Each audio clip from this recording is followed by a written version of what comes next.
Salve, galera! Muito bem-vindos a mais um GS Pod Multistúdios do empreendedorismo.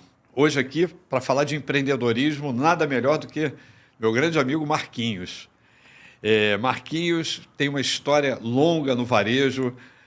Conheço Marquinhos desde, Marquinhos, 2002, pode ser?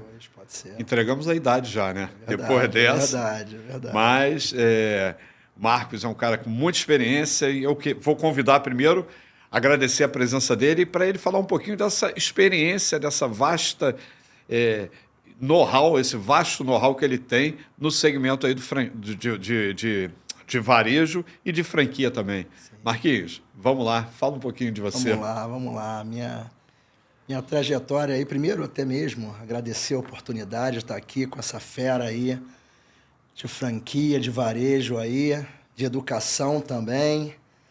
E a minha história, ela começou ainda na faculdade, né? Eu sou formado em administração. E aí, dentro da trajetória que eu busquei, eu sempre gostei muito da parte do comércio, do varejo em si. E aí comecei a me especializar. Quando eu optei por ter a minha tese de conclusão de curso sobre franquias. E ali começou o meu namoro com franquia. Dali, eu tive a oportunidade de, através desse trabalho de final de conclusão de curso, estruturar um grupo de comerciantes de bairro, que na época era um desafio a gente desenvolver grupos de compra para ter melhores oportunidades para os consumidores, se tornar mais competitivo no mercado. E daí surgiu, através de uma reunião, a rede Multimarket. Então, a rede Multimarket ela iniciou com 15 empreendedores, né, empresários de lojas de bairro, supermercadistas, e foi crescendo. O negócio foi começando a tomar vulto. A gente estruturamos uma marca só, uma bandeira, e a partir dali a gente começou a montar nossa central de compra, nossa central de logística, nosso primeiro CD. E quando montou o primeiro CD, foi aí que eu senti a necessidade, poxa, vou me especializar mais ainda. Quando apareceu uma oportunidade de eu fazer um MBA em varejo e distribuição. Sob qual coordenação?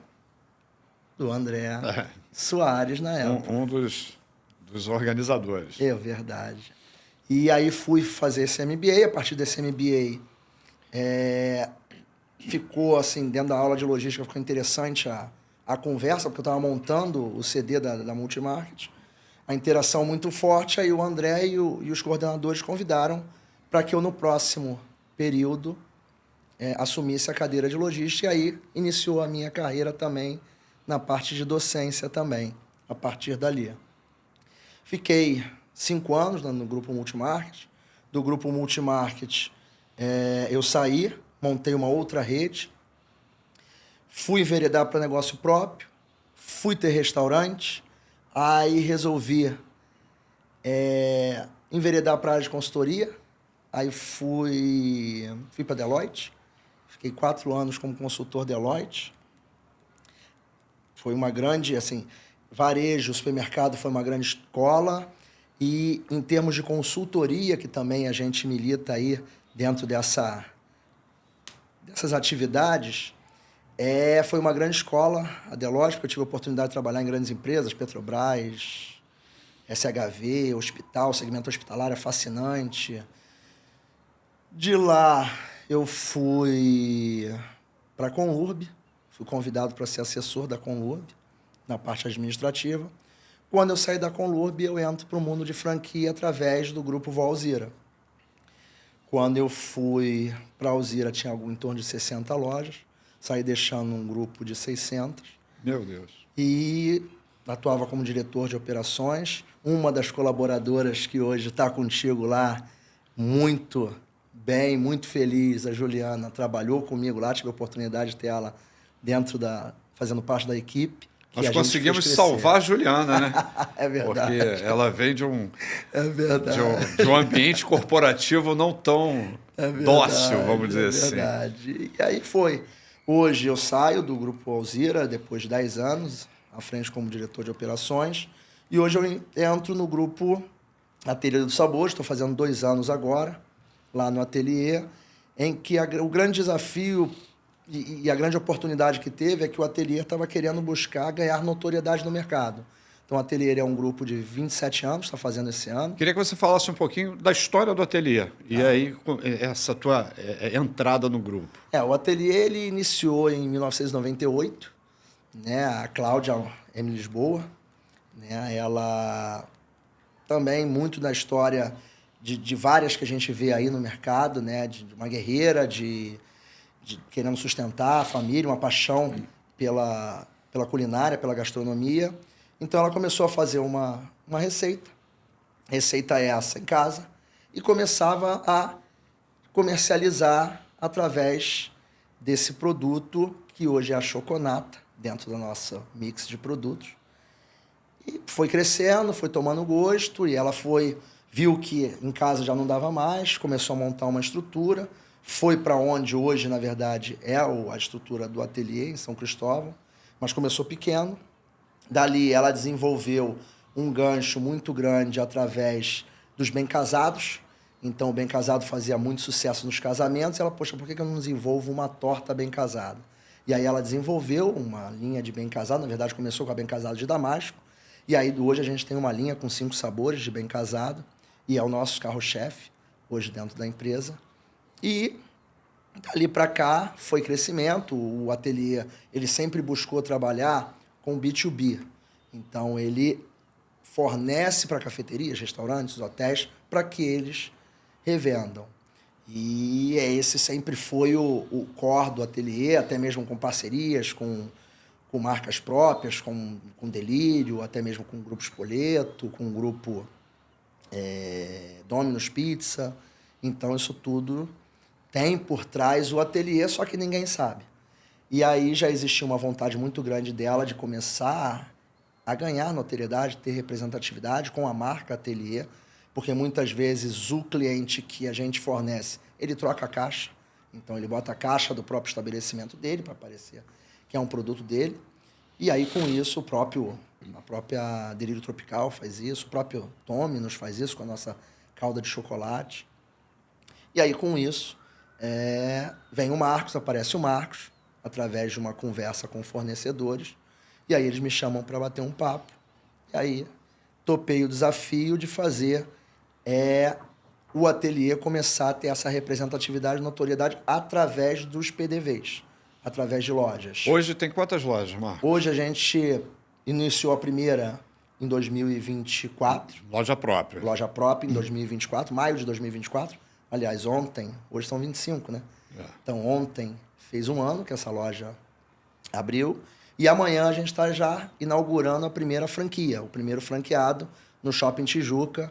Amanhã a gente já está abrindo. Então, foi entre formatação e já a comercialização, foi assim um espaço bem curto, até porque o modelo de negócio do ateliê permite isso, facilita bastante esse crescimento. E você está falando muito aí do mercado de franquia, né? E a ideia de vocês é expandir através de franquia, Sim. Não loja própria. Não. O projeto em si é um projeto de crescimento através de franquias. A gente espera esse ano estar com 15 contratos assinados, talvez umas 5, 6 em operação, que depende de ponto, depende de obra, e aí a gente não tem muita precisão, não tem muito controle sobre isso, mas esse é o planejamento que a gente tem de crescimento. Eu queria, então, que você desse um depoimento a respeito do segmento de franquia. Porque o que acontece? Essa semana mesmo, um executivo comercial nosso, prospectando marca, prospectou uma determinada marca e marcou um call com a pessoa.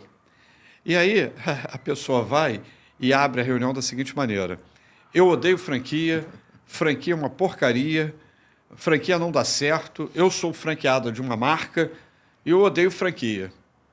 Eu estava passando na hora e eu entrei naquela reunião, porque um executivo comercial quer vender o projeto franquia e de cara a pessoa cria todas as objeções possíveis, é difícil de você continuar a conversa, né? Aí eu tentei contornar, comecei falando do mercado de franquia, do crescimento do mercado de franquia, que o mercado de franquia apresentei algumas grandes marcas com muitas lojas de franquia, como Boticário, 4.000 e poucas, Cacau Show e por aí vai. E quando eu estava falando isso com ela, ela mesma falou, tem razão. Eu tenho uma amiga minha que é franqueada de uma determinada marca e adora. Aí eu falei, você está vendo? Então não é o segmento que é ruim. Talvez a marca que você tenha entrado, tenha escolhido, é que pode ter alguns problemas com relação à franquia. E aí eu perguntei para ela, você confia em você? Você confia no seu produto? Os seus clientes são clientes que gostam do teu produto, são fiéis a você? Você considera que você tem uma marca aí com histórico de sucesso? Ela, sim. Eu falei, então o que está faltando para você crescer através de franquia? Você mesmo já mostrou que o mercado, que o negócio é bom. E às vezes, lá na empresa mesmo, naqueles eventos que a gente faz, uma determinada pessoa, dona de uma determinada marca, que não deu muito certo como franqueadora, a franquia não dá certo, ai, que coisa horrível, ai, meu Deus, a franquia não tem jeito. Aí chega para mim e fala, André, tem uma novidade para te contar, virei franqueada. Pô, então será que essa pessoa fala que franquia não dá certo, ela como franqueadora, mas ao mesmo tempo ela entra no segmento como franqueada, parece que o negócio franquia é bom.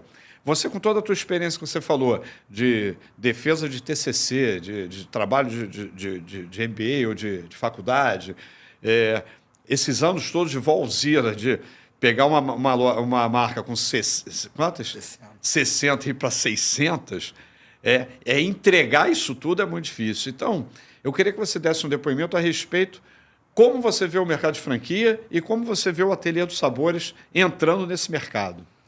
Assim, o mercado de franquia é um mercado que tem uma expressão muito grande. O Brasil ele já ocupou o terceiro, quarto lugar, hoje é o segundo maior mercado mundial. Então, assim, existe o sonho do brasileiro de querer enveredar pelo próprio negócio e muitas das vezes ser empresário no Brasil não é a coisa tão fácil assim, muito pelo contrário. São grandes super-heróis, todos os empresários, todos os franqueadores, todos os franqueados que militam aí, que caminham dentro dessa empreitada aí, não é fácil.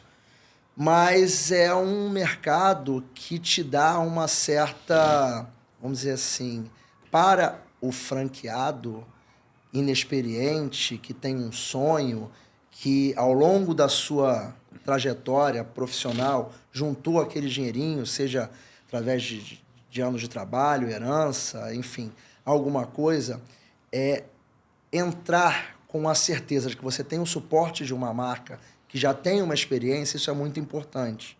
Isso é metade do caminho. Só que existem os outros 50%. E aí é onde está o problema. Porque muitas das vezes o que eu vejo é que o franqueado ou o candidato, quando está ali buscando, ele acha que comprei uma franquia da marca tal, XYZ, eu cruzo os braços e acabou. É deixar acontecer que o negócio vai. E não vai. Se o franqueado não arregaçar as mangas, se ele não tiver o espírito empreendedor, não há franquia que vá sustentar essa operação. Lógico, você tem que procurar uma franqueadora que tenha uma estrutura, que tenha um controle realmente, que facilite, que tenha uma relação muito próxima. Isso eu vejo que é muito importante, até mesmo na época da Alzira, quando surgiu a oportunidade de criar a área, existia a área comercial, que estava preocupada em expandir, e existia a área de produção, que era a produção dos mixes. E aí, vamos montar uma área de trade que é para fazer essa junção com os franqueados. Qual o nome? Eu falei, área de relacionamento. Por que relacionamento? Porque são pessoas. Então, a gente precisa se relacionar com pessoas. O franqueado é o seu maior bem dentro da franqueadora. Ele é o teu cliente. Só que, muitas das vezes, a própria franqueadora vê ele como um oponente. Por quê? Porque, às vezes, por um jeito, por um perfil, por alguma coisa, que é culpa do processo de entrada, de expansão, do perfil, você cria as barreiras e aí começa todos os 5 anos de atrito, que é um contrato de franquia. Então, eu enxergo que o mercado de franquia ele é um mercado bastante atrativo, bastante interessante, bastante promissor, tá? E, com certeza, o ateliê, dentro dessa trajetória, ele vem suprir realmente esse nicho entrando dentro desse modelo, né? Você está falando do ateliê, esse segmento, como todos os segmentos praticamente, a concorrência está incrível, Sim. né? Concorrência, e depois que, acho que no período da pandemia, e com o iFood, né? Você dentro de casa, às vezes, até você com um fogão, você faz ali a torta, o bolo, no teu caso, e coloca no iFood e sai vendendo. Então você tem uma concorrência as concorrências profissionais realmente, e os concorrentes aí que não são, mas que incomodam. Aí eu te pergunto o seguinte, o que você considera de diferente no ateliê de sabores? Quais esses diferenciais que realmente, em termos de produto, os produtos são maravilhosos. Marquinho aqui, Ateliê dos Sabores, quero até agradecer nas nossas reuniões do conselho, a gente está sendo agraciado, né, com as iguarias do ateliê. O que você considera de diferente, os diferenciais do ateliê, para você sobressair nesse mercado? E uma outra coisa, eu vou ter a minha loja, eu sou um franqueado seu, eu vou montar o bolo, eu vou fazer o bolo dentro da minha loja, o bolo já vai chegar pronto, ou ele vai chegar pronto em parte. Eu estou falando bolo, torta, enfim, os produtos. Sim. Fala um pouquinho da operação que vai ser do ateliê. Na verdade, o ateliê, ele entrou, né? E é uma das grandes coisas que eu penso muito. Se eu for pensar, bom, o ateliê ele vai ser o quê? Ele vai ser uma cafeteria? Ele vai ser uma patisserie? Ele vai ser uma doceria? E aí, quando eu paro para olhar um mercado, né, eu olho para dentro e olho para fora, eu vejo que, dependendo do meu momento, eu larguei errado. Porque já existem várias redes, várias marcas aí de café, se eu enveredasse por uma cafeteria, que já estão sólidas no mercado, já tem representatividade, já tem bastante lojas. E o que eu penso é o seguinte, quando eu vou atrás de algum investidor, que a gente chama de lead, né? Quando a gente vai atrás desse lead, esse lead ele tem uma única coisa, dentro do meu modo, dentro da experiência que eu tive. Ele tem o dinheiro. Ele não sabe o que ele quer. Ele tem o dinheiro e ele quer a certeza de que ele não pode perder e quer ter o retorno sobre o negócio que ele entrar. Então, eu tenho que oferecer segurança para ele. E quando eu vou para o ateliê, e aí eu venho, como eu vou me posicionar para chamar a atenção? Cafeteria? Não. Então, o que eu vou fazer? Aí eu olho para dentro e vejo os produtos do ateliê, que são produtos diferenciados, são produtos que a gente procura o tempo todo estar inovando no sentido de proporcionar uma experiência diferenciada do que já se tem. A gente não vai nos clichês de mercado. A gente traz, como agora, a torta lasca que veio para o Dia das Mães, que a gente veio com um financier de chocolate misturado com mousse de maracujá e um mousse de chocolate meio amargo. Então, a gente traz aquele amargor do maracujá com a doçura do chocolate, aí faz essa mistura. Então, a gente sempre procura estar mesclando esse sabor final, né, para causar uma explosão no sentimento do consumidor. E aí veio um insight. Poxa, a gente está montando uma loja de café, doces, só que o layout dele está muito posicionado para uma boutique. Por que eu não chamar uma boutique de doces? E aí eu venho no contexto de boutique de doces. Então, hoje o ateliê está posicionado dentro de uma boutique de doces, que também tem café, até mesmo porque não é uma cafeteria, porque o meu forte não é café. Então, o doce é que é o forte. Então, diferente das cafeterias, hoje o meu carro-chefe dentro da loja são as fatias, coisa que normalmente não é dentro do segmento, quando você pega as categorias para estudar o segmento. Então, doces, as fatias, é um absurdo que a gente vende com fatias. Realmente, a loja de Copacabana, ela abriu já bem acima da expectativa e vem mês a mês performando. Tá? Então, esse é o grande diferencial que eu vejo. Tá? A gente trouxe uns parceiros para dentro que operam essa franquia, esse modelo de negócio franquia, tá? Que, na verdade, o ateliê ele ficou muito para não desfocar muito do core.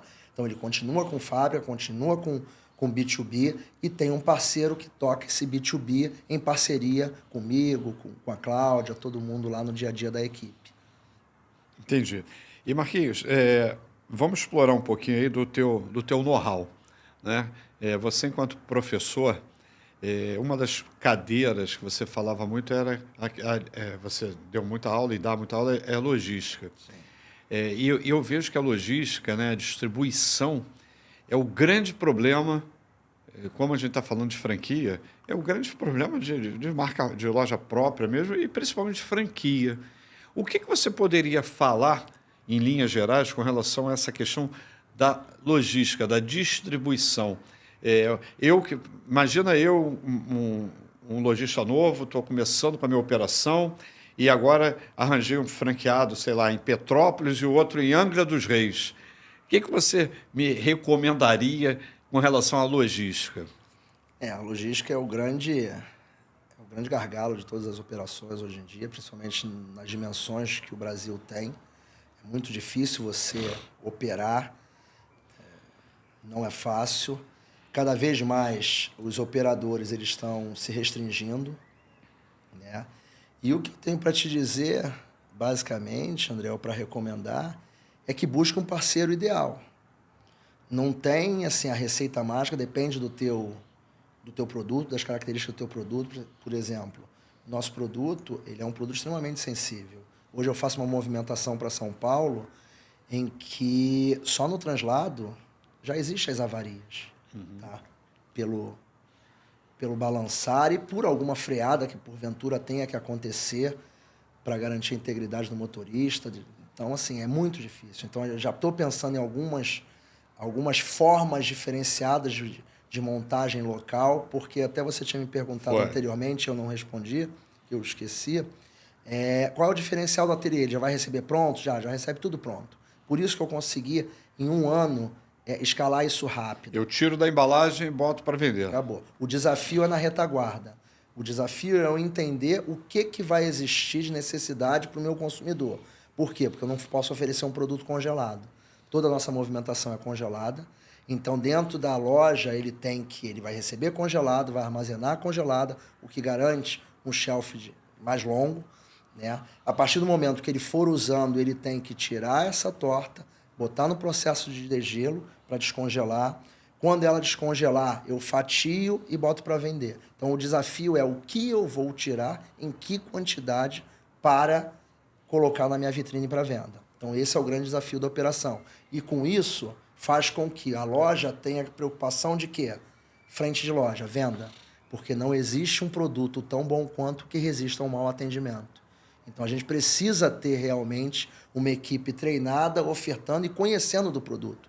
Porque muitas das vezes a gente chega com clientes, principalmente com os clientes que têm algum tipo de restrição, eles querem saber qual é o tipo, qual é o adoçante, qual é a farinha que a gente está usando, e você tem que ter essa propriedade para passar e realizar aquela satisfação ali, aquele atendimento para o cliente. Então, esse é o grande desafio. E dentro da movimentação, dentro do que eu tenho, é uma movimentação muito mais complexa que uma movimentação seca, porque eu dependo, pela minha característica de ter cafeterias, restaurantes, eles não têm um espaço muito, e não é o core deles, eles não têm um espaço dedicado muito grande para armazenagem de uma torta. E o volume que ela ocupa não é uma caixa de torta, ela ocupa um volume na geladeira, no freezer. Então, faz com que eu tenha que ter entregas todos os dias. Às vezes eu vou 5 vezes na semana para o mesmo cliente. Aí, você falando dessa questão de logística e que vai 5 vezes ao cliente, me desperta aqui um conceito que é o tal do CMV, né? Custo da mercadoria vendida.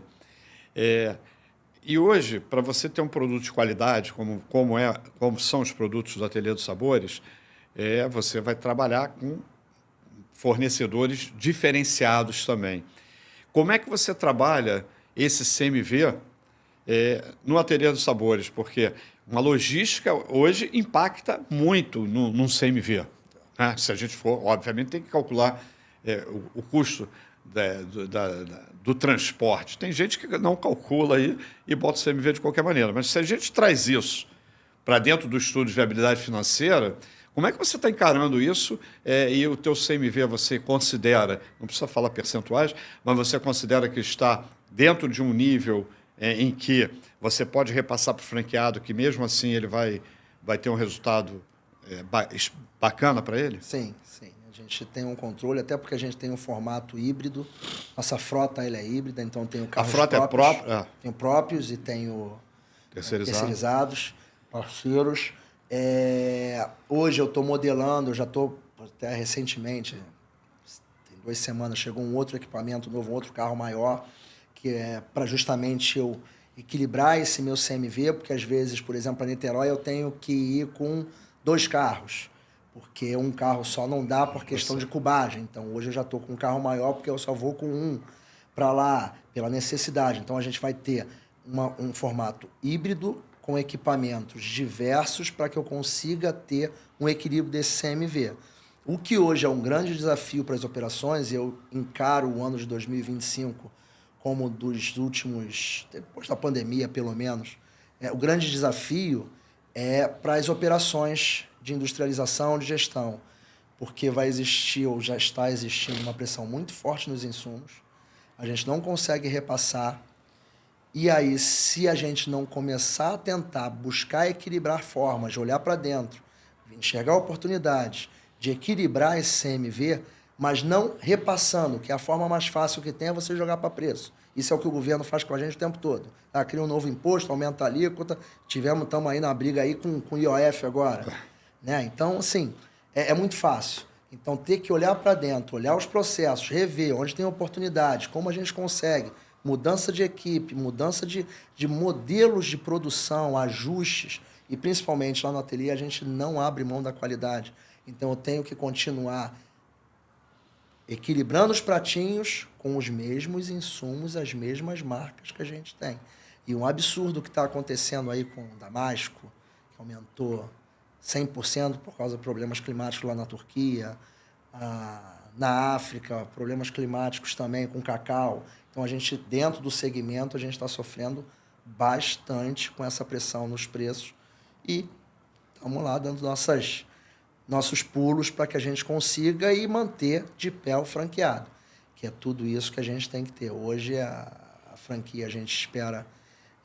É difícil a gente falar, né? Mas as modelagens todas, elas dizem que o franqueado ele vai recuperar esse dinheiro aí de 12 a 18 meses, dentro do investimento padrão aí que a gente tem de 400, 450, que é uma loja ateliê. Então, é isso que a gente está buscando. O Copacabana é própria, mas a gente tem já alguns sinais, né, de que isso é concreto, e agora é a grande prova com a primeira unidade franqueada inaugurando amanhã. Quando a gente fala de empreendedorismo, de varejo, eu digo que é uma das profissões, um dos setores mais difíceis de se ter, né? Porque você tem que entender de tudo. Você tem que entender de logística, distribuição, produto, financeiro, marketing, jurídico. E aí você veio trazendo, e a gente percebe que com o ateliê, a gente percebe que tem, óbvio, vai ter uma pegada muito de experiência. E experiência hoje é tudo numa operação de varejo. Não adianta você ter o melhor produto, não adianta você ter, né, as melhores condições, mas se você não tiver a hospitalidade, né, a experiência que para o cliente e até mesmo para os próprios colaboradores, eu acho que tem que ter uma experiência, você não fecha a conta e não fecha a operação. E aí eu diria o seguinte: o que você está fazendo lá dentro, o ateliê está fazendo com relação à equipe, né, no que diz respeito a treinamento, capacitação, para que ele possa estar na ponta habilitado a ofertar essa experiência também, porque a experiência é parte do colaborador, né? Então, o que vocês estão fazendo, o que vocês estão pensando em fazer no que diz respeito à capacitação e treinamento da sua equipe? Hoje um dos grandes desafios também dentro das operações são as pessoas, né? A gente vive aí um apagão Todos os de mão segmentos. de obra no mundo, não é só no Brasil, tá? Em todos os segmentos, a qualidade da mão de obra ela está bem complicada e aí fruto não só de questões que são assim, do dia a dia, mas a quem é a nossa vontade, né? Porque a estrutura, né, do país, a estrutura de família, né? Então, é bem complicado isso. E lá no ateliê, o que a gente tem, a gente procurou, com a minha entrada, eu gosto muito de olhar pessoas. Então, o que a gente faz toda semana, sexta-feira, eu dedico meu tempo, a parte da manhã, para conversar a gente chama de café com colaborador, que aí eu reúno 10 colaboradores da produção, do chão de fábrica, e eles vêm para conversar comigo, para a gente trocar sobre as coisas que estão acontecendo, as vivências deles, enfim, eles ficam à vontade para falar o que eles quiserem. A gente tem um programa, tem um endomarketing interno também, que a gente fica muito no WhatsApp, através de pessoas e cultura, que a gente fica fortalecendo as comunicações, a conscientização da importância, da qualidade dos produtos, das metas que a gente tem, das datas sazonais que são importantes para a gente, do cuidado que precisa ter com cada torta que é fabricada. O nosso processo ele é muito artesanal, então tenham certeza que atrás de cada torta daquela tem a mão de pessoas que ficam ali fazendo aquela decoração. Então não são máquinas, são pessoas que estão ali trabalhando. Então a gente precisa muito olhar para isso. A gente tem uma política salarial que a gente procura estar realmente dentro do mercado, para que a gente não tenha um turnover alto. A gente promove festas para a equipe, festa junina, Dia das Mães, Dia dos Pais, final de ano. Então, a gente procura agregar como a gente pode para que a gente consiga ter pessoas fiéis à marca. E tem dado certo. A Cláudia já vinha com essa política, né, de valorização das pessoas, tanto é que ela tem pessoas lá de 17, 11, 10 anos. Esse profissional mesmo que eu comentei anteriormente contigo, está lá já minimamente há 10 anos que ele esteve conosco. Então, é isso que a gente faz no dia a dia, é olhar as pessoas, ter um programa de benefícios, a gente vai entrar com o sistema de meritocracia, agora que a gente já está estruturando para que a gente consiga realmente dar plano de saúde, odontológicos, que a gente tem aí de prática, que o mercado faz, para que a gente tenha um menor turnover e as pessoas satisfeitas, né? Parabéns, porque hoje, mais do que nunca, né, quando a gente fala aí de felicidade no trabalho, isso é fundamental e você se preocupar em tratar as pessoas, tratar bem os colaboradores, né? Eu tive aqui recentemente, tanto com o Deco, do TT, quanto com o Poltronieri, do Mama Jama, e ambos falaram que o cliente deles são os funcionários, são os colaboradores, porque esses sim é que têm que ser tratados bem para que eles possam levar esse conforto, essa experiência que a gente está falando, essa hospitalidade, né, que eu não canso de repetir, para o cliente. Então, as empresas, eu acho que é bacana porque, pelo menos, empresas do nível do Ateliê, do TT Burger, do Mama Jama, quando a gente vê que vocês estão preocupados com isso, nós que trabalhamos o varejo, nós que queremos profissionalizar o varejo, e a gente sabe que só vamos profissionalizar o varejo se a gente tiver capacitação, treinamento e pessoas realmente capazes e felizes, isso é um sonho, né? A gente ouvir isso e ver que realmente as empresas estão começando, e muitas já colocam, já adotam essa prática há um bom tempo. E aí, Marquinhos, com toda a tua experiência que você tem, NRF, né? Queria que você explicasse o que é a NRF, você que está sempre participando, junto com o Joedir, nosso amigo. O Joedir esteve com a gente aqui recentemente, inclusive. Fala um pouquinho para o mercado, o que é, explica o que é NRF, o que é gerado lá, o que você traz de insights e o que você realmente aplica depois que vem de Nova York, no dia seguinte aqui nas suas operações. Na verdade, a NRF é Assim, quem não foi, vá pelo menos uma vez, se tiver oportunidade. Eu não esperava, realmente, a primeira vez que eu fui, já fui algumas, mas eu não esperava, e cada ano vem mudando, né? Eu tive a oportunidade de estar lá agora esse ano, 2025, e o que eu trouxe de lá, aliás, eu trago de todas elas, né? Como você perguntou, o que é de lá? Então, lá, o que você faz? Você tem um evento, que tem ali 30, 40, 50 mil pessoas, falando de varejo, respirando varejo, os maiores varejistas do mundo, com cases, com situações reais que aconteceram no dia a dia deles e que você traz para o teu dia a dia. Mas mais do que isso, o que eu vejo é eu estar na teoria ali naquele momento que a gente fica, e aí quando a gente tem as visitas técnicas, as visitas ao varejo mesmo americano, lá em Nova York ou em outras regiões por ali próximas, a gente vê a prática. Então você vê que às vezes o que você tá ali, pô, mas isso não pode acontecer, não dá. Aí você vai pro dia a dia, você vê aquilo funcionando. E aí você abre a tua cabeça um pouco. Peraí, será que sou eu que estou com resistência? Ou não? Eu tenho que enxergar de uma outra forma. Né? Por quê? Porque a gente fica muito naquela síndrome do vira-lata, né? Porque o Brasil, no Brasil não funciona.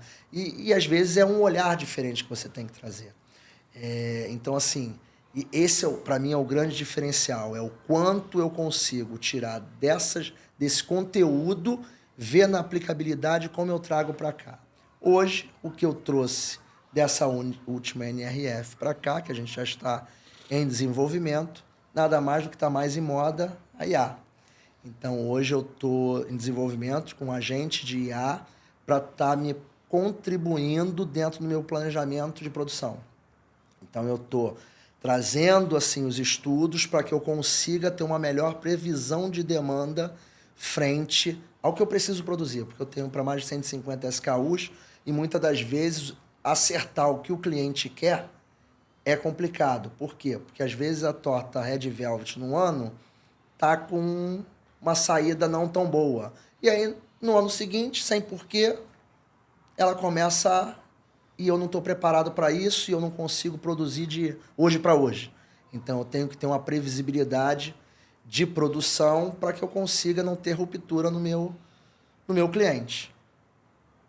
E é mais ou menos isso daí, mas é um evento maravilhoso e você tem que ir. Esse ano... nós estamos organizando aí uma comitiva para a gente ir. Aí você falou aí da inteligência artificial. Tem muitas pessoas que estão com receio, né, com medo e falando que a inteligência artificial vai tirar o emprego das pessoas. É óbvio que eu não concordo muito com isso. Eu queria que você... Qual é a sua visão com relação a isso? Você vai cortar a tua equipe por causa da IA ou você vai realocar pessoas? Enfim, fala um pouquinho disso, já que a gente entrou aí em inteligência artificial. E aí eu vou dar um exemplo que eu tive lá, a oportunidade de vivenciar, partilhava da mesma opinião sobre essa questão de IA. Vejo a IA hoje em dia com essa garotada, com esse varejo, muito copy-cola. Isso me incomoda muito, tá? Porque você perde a sua essência, você perde o seu eu. E muitas das vezes você recebe trabalhos que você lê e, pô, não foi aquela pessoa que escreveu, não é ela. E até mesmo, muitas das vezes, fora do contexto, em que, ou seja, a pessoa não se dá nem o trabalho de ler o que está entregando. E isso me incomodava muito. E aí eu fui para Nova York. E aí eu recebi não, estava assistindo a palestra uma das diretoras, o CEO da NVIDIA, e aí ela falou o seguinte, que numa reunião com o diretor dela, ele perguntou para ela que se a IA iria tirar o emprego dele, dentro da visão dela. E ela respondeu, a IA não vai tirar o emprego de ninguém. Ela vai tirar, sim, o emprego daqueles que não souberem trabalhar com a IA. E aí aquilo me veio um estalo. Então, tudo aquilo que eu era que eu não tinha bons olhos, passou a me fazer enxergar que eu tenho que estar inserido dentro desse mundo. Eu tenho que ter a contribuição de uma forma certa. Se não é aquela forma que eu entendo que é a melhor, então que eu, através da minha equipe, eu consiga multiplicar, direcionando qual é a maneira certa. E aí, quando você traz esses agentes de IA, que já é numa evolução das etapas que a gente tem aí da inteligência artificial, você começa a entender que as pessoas vão, na verdade, ter mais tempo para pensar, se bem trabalhadas. Porque aquele operacional do dia a dia, de desenvolver uma fórmula, fazer aquela programação, vai ter alguém que vai fazer, que no caso vai ser a IA, e aí você depois vai só analisar os dados para tomada de decisão.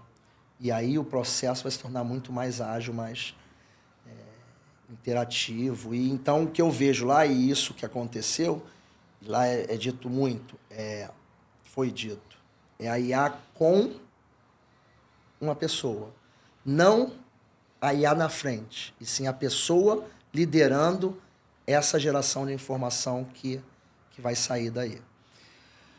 Aí, Marquinhos, como a gente está falando aí e explorando aí teus conhecimentos, né, e as suas posições, a gente falou de NRF, eu queria agora que você falasse um pouquinho da Associação Comercial do Rio de Janeiro, né, do Conselho de Varejo do qual nós fazemos parte. Como é que você enxerga o Conselho, né, a Associação Comercial, o Conselho de Varejo, você vê essa contribuição das marcas juntas, pensando varejo, discutindo varejo, trazendo temas de varejo, como é o próprio conselho lá do nosso grupo, que a gente se reúne pelo menos uma vez por mês para levar um tema, né, levar um assunto. Como é que você enxerga esses tipos de movimentação e como você vê que a gente pode estar cada vez mais contribuindo aí para esse nosso varejo? Goste a gente ou não, mas o mundo, o Brasil principalmente, mas de maneira geral o mundo, é movido por política. E entendendo que é através da política que a gente vai conseguir plantar sementes para colher lá na frente frutos, a associação comercial veio, através do Josier, né, assumindo a gestão, veio numa nova roupagem, num novo propósito, em que, nesses 2 anos, acredito, né? Foi isso? Acabou agora, nesses 2 anos. Temos 2 agora. Vamos sim. ter 2 próximos agora. Ele solidificou realmente, trouxe a relevância que a associação comercial tinha perdido frente às instituições, ao empresariado. E eu acho que esses próximos 2 anos vai ser muito mais positivo.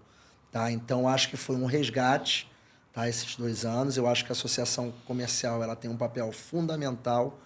Tá? A gente pode fazer mais enquanto marcas ali, a gente tem que desenvolver, a gente tem que quebrar aquela barreira que existe entre as marcas grandes e as pequenas.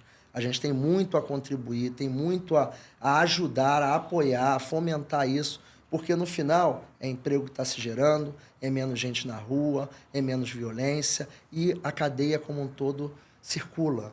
Cadê esse movimento? É isso que eu penso. É isso que eu acho que a associação tem papel muito importante nisso, de cada vez mais levar a sua representatividade com as marcas presentes para que elas sejam ouvidas e que realmente tenham dos governantes, sim, que tem o poder da caneta, não, peraí, realmente lá tem geradores de emprego, tem vários que pagam impostos, contribuem, então acho que torna e passa a ter um peso maior, mais relevante no dia a dia. E a gente lá, vamos nós, fazendo o nosso papel, né? É isso mesmo. Aí, Marquinhos, vamos voltar para a franquia.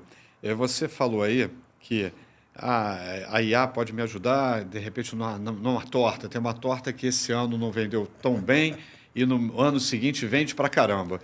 Eu costumo dizer o seguinte, o mercado de franquia está difícil como qualquer segmento. Você vender uma franquia está também muito difícil, captar um lead bacana para você botar uma operação na rua.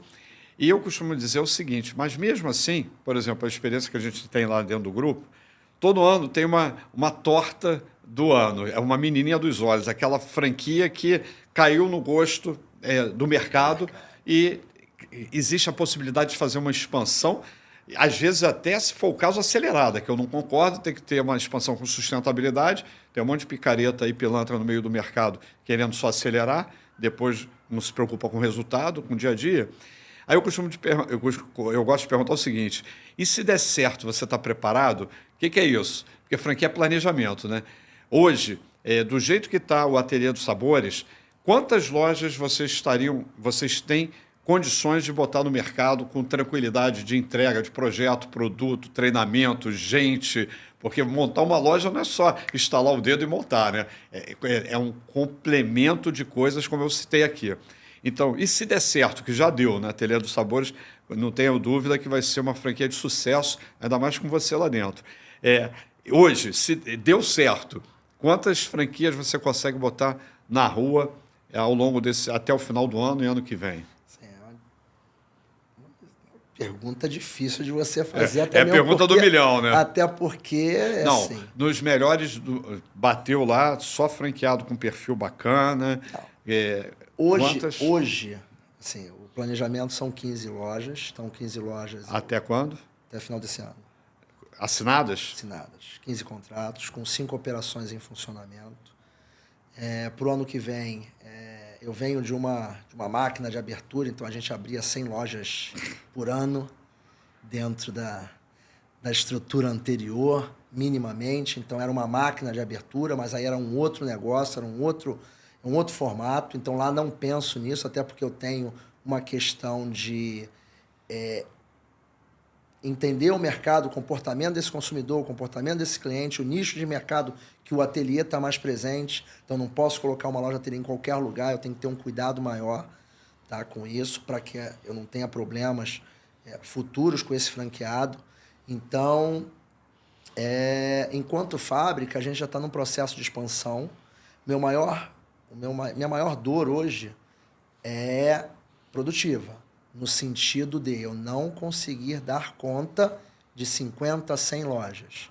Mas hoje eu já começo um processo de expansão. Hoje o ateliê já está no processo de obras, de uma nova estrutura, tá, em que a gente já está se preparando justamente para esse crescimento de 2026 e 2027, que é para que eu consiga dar vazão a esse crescimento. Existe um projeto paralelo quando eu for para São Paulo, que é o grande... divisor de águas mesmo. Divisor de águas e a grande...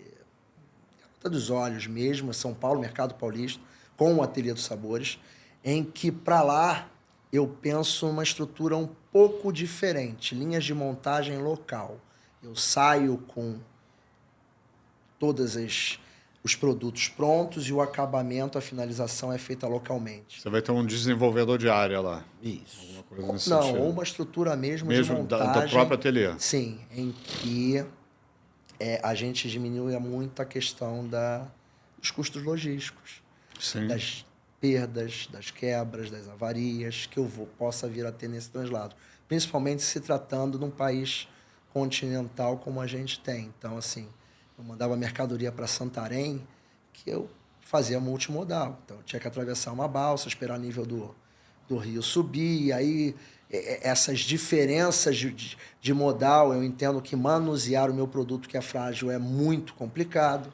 Então, quanto menos manuseio eu tiver, menor o meu risco de chegar lá na ponta. Então, com isso, eu montar estruturas, talvez locais.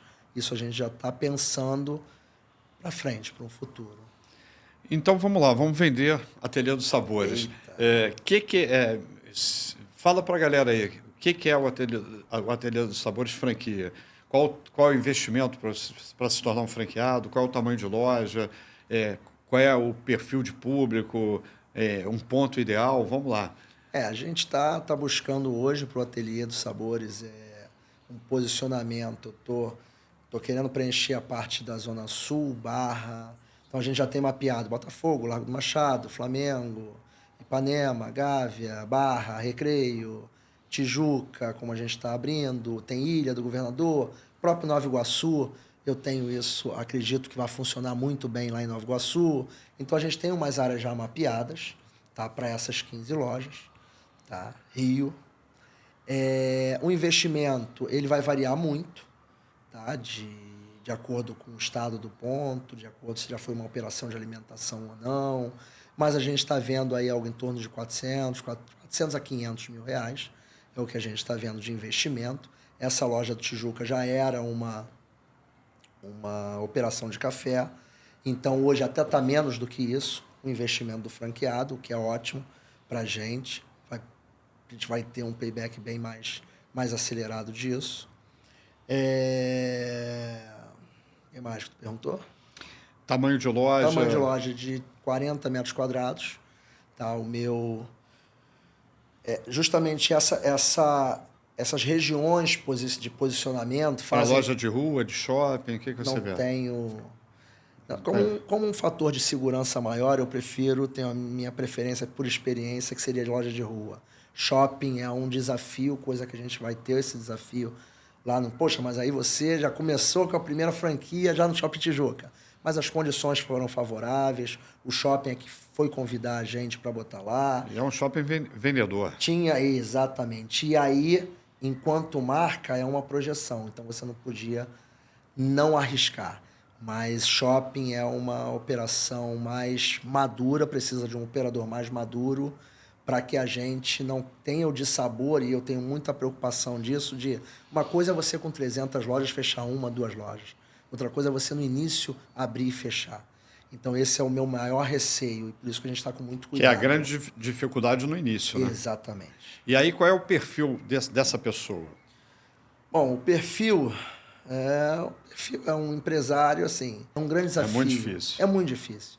Então, o que a gente busca, e aí você só vai ter esse contato no olho, lógico, tem aqueles clichês padrão, se o cara tem dinheiro, tem capital de giro, vai ter aquilo tudo, mas a experiência que ele traz ali, realmente a vontade dele viver. Não enxergo hoje um franqueado ateliê um investidor. Não enxergo. Hoje eu preciso de um franqueado operador que barriga no balcão, que viva para que ocorra o menor risco possível desses possíveis fechamentos. Bacana. Marquinhos, a gente está quase chegando aí nos finalmente. Tá. Queria que você colocasse aí umas considerações finais. O que você achou disso tudo aqui, do varejo, do mercado? A gente deu uma pincelada não só na marca, na história do Marquinhos e no varejo como um todo. Então, fica à vontade aí. Eu queria que você falasse um pouco mais para a gente, que foi muito prazeroso bater esse papo com você aqui. Eu que agradeço a oportunidade mais uma vez, André. É uma honra fazer parte lá do grupo de conselheiros lá da GSP. O que você precisar, conta comigo. O que as marcas também precisarem, que eu puder contribuir, estou aí para ajudar. E varejo é uma cachaça. Eu costumo dizer que a gente tem que... Eu no dia a dia, a gente tem que falar o varejês varejando todo dia. Então, a gente tem que realmente arregaçar a manga. O varejo não é para qualquer um, porque existe dedicação, existe compromisso, existe até mesmo as escolhas que você faz no teu dia a dia, né? Muitas das vezes com família, muitas das vezes com amigos, então não é para qualquer um. Então, varejo é uma cachaça, como falam, é muito bom e vamos varejar. É isso mesmo. Marquinhos, obrigado aí pela presença, realmente foi delicioso, foi saboroso esse bate-papo e vamos com tudo e vamos varejar mesmo. Seja mais doce, como diz lá no ateliê. É isso aí. Valeu, galera. Obrigado. Até a próxima. Obrigado.